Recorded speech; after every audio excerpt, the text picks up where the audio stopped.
Good evening friends, welcome to my YouTube channel Swastik academy.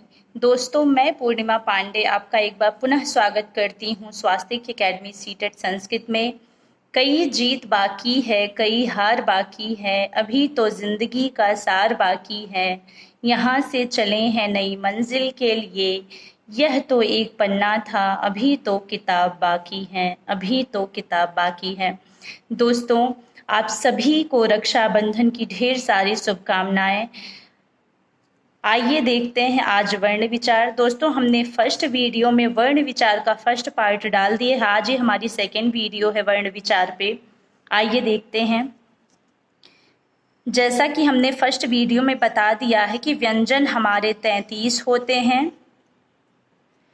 अगर पूछता है कि व्यंजनों के प्रकार कितने हैं, अगर पूछता है कि व्यंजनों के प्रकार कितने हैं, तो व्यंजनों के 4 प्रकार हैं।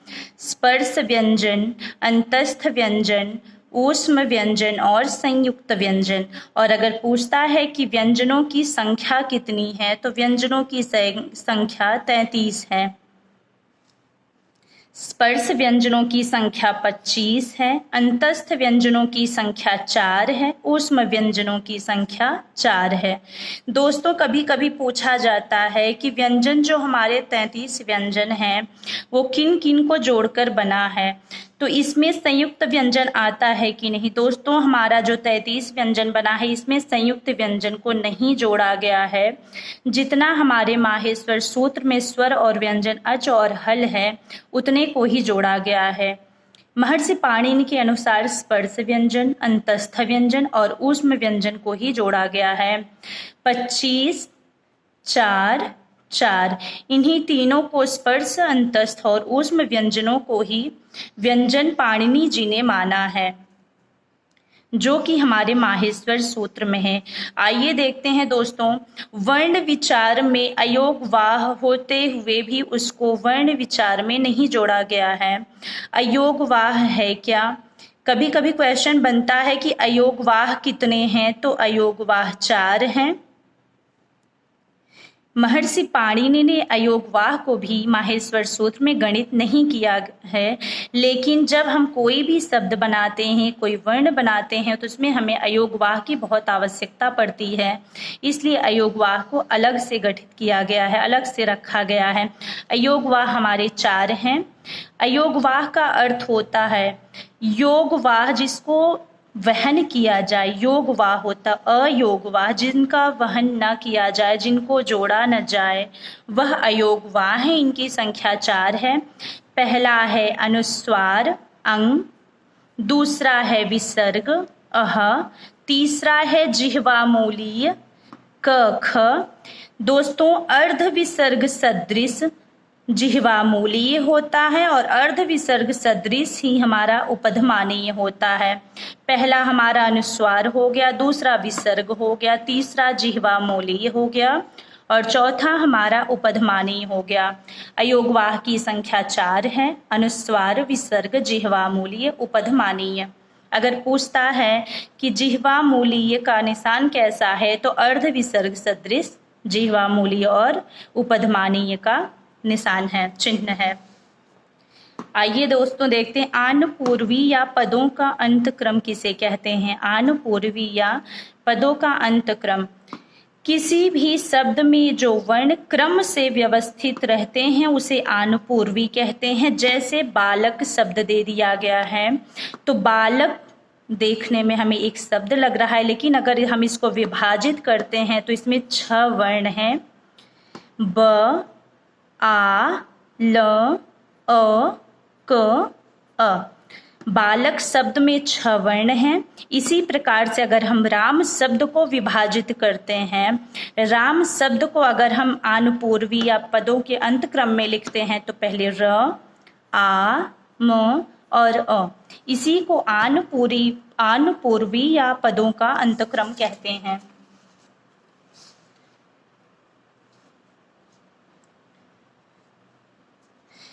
दोस्तों, कभी कभी जब हमको रूप दे दिया जाता है तो पूछा जाता है कि बालक शब्द कैसा रूप है, अकारांत है कि इकारांत है कि उकारांत है। तो देखिए बालक और राम के अंत में अकार है। अकार का अर्थ होता है किसी शब्द को जब हम उच्चारित करते हैं तो उसके पीछे निकलने वाला जो वर्ण होता है उसी को इसमें जोड़ा जाता है। जैसे बालक, जब हम क पढ़ते हैं तो हमारे मुख से अ शब्द निकलता है, तो अ जो निकला है उसे अकार कहते हैं। बालक और राम के अंत में अकार है, ये अकारांत है, इसीलिए इसको अकारांत कहा जाता है। अगर पूछता है कि अकारांत शब्द कौन सा है, तो बालक है, राम है, लखन है, ऐसे ही बहुत सारे शब्द हैं जो अकारांत हैं। उसके बाद है हरि।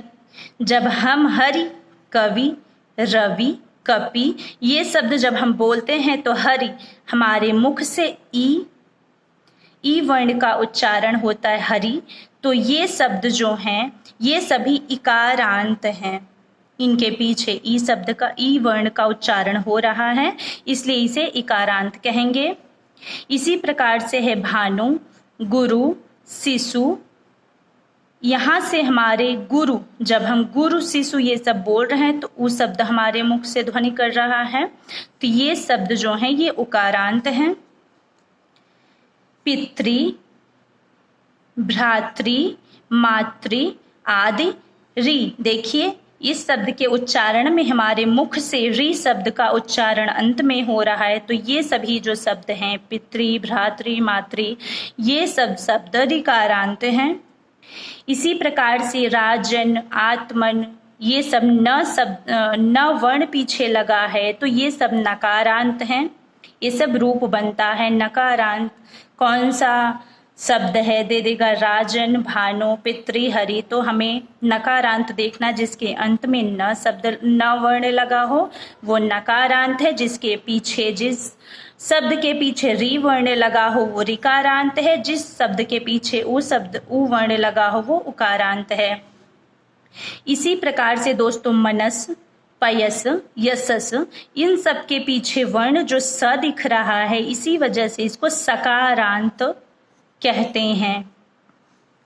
सरित, जगत तकारांत हैं, इनके शब्दों के पीछे वाले वर्ण में हमने त देखा है, क्योंकि ये हलंत भी हैं, इनके पीछे से अ शब्द, अ वर्ण नहीं उच्चरित हो रहा है, ये हलंत्य वर्ण हैं, तो ये अकारांत नहीं कहे जाएंगे, क्योंकि इनके नीचे हलंत्य लगा है, तो ये अपने आप में ही आधा त है, अपने आप में ही अपना व्यंजन होने का स्वरूप दिखा रहा है। तो ये जो शब्द हैं जगत, सरित, ये सब तकारांत हैं। उच्चारण के अनुसार स्वरों के भेद पूछता है। एक तो पूछता है कि स्वरों के कितने भेद हैं, तो ह्रस्व, दीर्घ, प्लुत, ये सब हमारे स्वरों के भेद हो गए। लेकिन अगर क्वेश्चन बनता है कि उच्चारण के अनुसार स्वरों के कितने भेद हैं, तो उच्चारण के अनुसार स्वरों के 3 भेद हैं, उच्चैरुदात्तः, नीचैरनुदात्तः, समाहारः स्वरितः। उदात्त, अनुदात्त और स्वरित, ये हमारे 3 स्वर जो हैं ये उच्चारण के अनुसार इन स्वरों का विभाजन किया गया है। अगर पूछता है कि उच्चारण के अनुसार जो स्वरों के भेद किए गए हैं वो प्रायः कहाँ इस्तेमाल किए जाते हैं, तो ये प्रायः वेदों में उच्चरित किए जाते हैं। जब कोई भी श्लोक पढ़ा जाता है, वेदों में कुछ भी कोई गान किया जाता है, तो हमारे हाथों को ऊपर ले जाया जाता है, नीचे दाएं बाएं, तो उच्चारण के अनुसार हमारे स्वरों के भी भेद किए जाते हैं, उदात्त, अनुदात्त और स्वरित। जैसा कि मैंने आपको पहले ही बता दिया कि प्रायः इनका प्रयोग वेदों में किया जाता है। इनको वैदिक संस्कृत में, हमारी संस्कृत 2 प्रकार की है, एक वैदिक संस्कृति और एक लौकिक संस्कृति।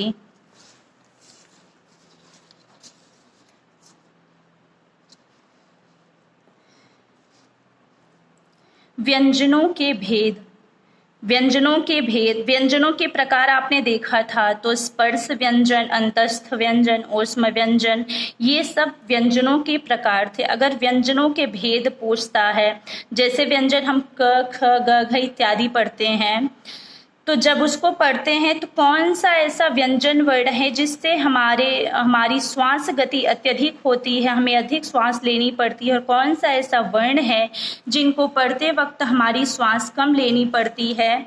इस प्रकार से व्यंजनों का भेद किया गया है। तो इस प्रकार से व्यंजनों का भेद दो है, पहला है अल्प प्राण और दूसरा है महाप्राण। अल्प का अर्थ होता है थोड़ा, प्राण का अर्थ होता है वायु। अल्प प्राण थोड़ी वायु, कौन सा ऐसा वर्ण है जिनसे थोड़ी वायु मुख से निकलती है, वो क है कि ख है कि ग है। ऐसे 4 ऑप्शन दे दिया जाएगा, उसमें पूछा जाएगा कि कौन सा वर्ण अल्प प्राण है। जिस वर्ण को बोलने के लिए भीतर से कम वायु निकले उसे अल्प प्राण कहते हैं। वर्गाणाम प्रथम तृतीय पंचमा यणश्च अल्प प्राणः। वर्गों के वर्ग हमारे कितने हैं? 5 हैं। 25 वर्णों का होता है एक वर्ग। वर्गों के प्रथम कौन सा हुआ? क च ट त प। तृतीय ग ज ड द ब। पंचम अंग इय अण न म। प्रथम तृतीय पंचम और यण प्रत्याहार के अंतर्गत य व र ल यण, ये सभी अल्प प्राण के अंतर्गत आते हैं। वर्गाणाम प्रथम तृतीय पंचमा यणश्च अल्प प्राणः। अगर पूछता है कि अल्प प्राण की संख्या कितनी है, कुल अल्प प्राण की संख्या कितनी है, तो अल्प प्राण के अंतर्गत 19 वर्ण गिने गए हैं। 1 2 3 4 5 6 7 8 9 10 11 12 13 14 15 16 17 18 19। 19 व्यंजन वर्णों का अल्प प्राण होता है। आइए देखते हैं महाप्राण। वर्गाणाम द्वितीय चतुर्थौ सलश्च महाप्राणः।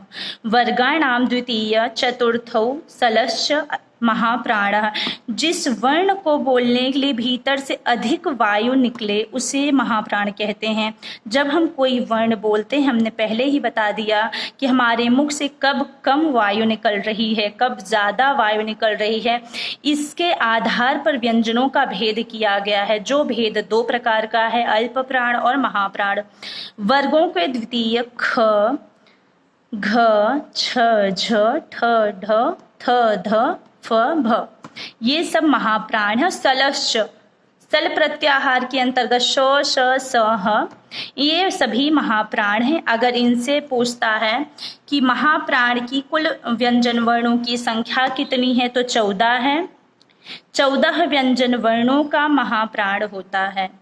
दोस्तों, अगर आपको वीडियो अच्छी लगे तो प्लीज़ कमेंट में ज़रूर लिखिए। Thank you so much.